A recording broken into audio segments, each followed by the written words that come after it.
നിങ്ങളാ വിഷമിച്ചേക്കണ വീട്ടുകാർക്ക് നമ്മളൊന്നും തരാനാണ് പൈസ ഇല്ലെങ്കിൽ വീട്ടിലെന്താ പ്രശ്നം ഉണ്ടായേ? ഉച്ചക്ക് അനിയൻ്റെ മീൻ പൊരിച്ച് ഞാൻ അടുത്തു പറഞ്ഞ് അച്ഛൻ്റെ ചീത്ത പറഞ്ഞു. അശ്ശി എന്നിട്ട് ഞാൻ അച്ഛനായിട്ട് ഒച്ചപ്പാടുണ്ടാക്കി ഇങ്ങനെ ഇറങ്ങി പോകും. നീ വരലാന്ന് പറഞ്ഞു.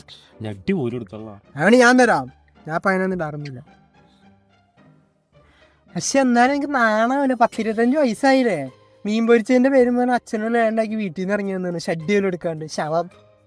പറയുന്ന ആളുടെ വീട്ടിൽ നിന്ന് കഴിഞ്ഞ ആഴ്ച ഒച്ചയായിട്ട് ഇറങ്ങല്ല. അച്ഛനും നീയായിട്ട് എന്തായിരുന്നു വിഷയം? അത് പിന്നെ പിങ്ക് കിൻഡർ ജോയ് പെണ്ണുങ്ങൾക്കാന്നും ബ്ലൂ കിൻഡർ ജോയ് ആണുങ്ങൾക്കാന്നും അച്ഛന് ഇപ്പോഴും അറിയാൻ പാടില്ല. എന്നിട്ട് പിങ്ക് കിൻഡർ ജോയ് വെച്ചിട്ടുണ്ടാക്കി എനിക്ക് തിന്നാൻ വേണ്ടി. എന്നിട്ട് നീ അത് തിന്നില്ലേ? പിന്നെ തിന്നാണ്ട് കളയാൻ പറ്റുമോ? മേടിച്ചു തന്നു. കയ്യിലൊരു 20 ഉണ്ട്. ലൈസിൻ്റെ അമ്പയല്ല. എനിക്ക് പച്ച ലൈസ് തരും. എനിക്ക് ഓറഞ്ച്. വാ.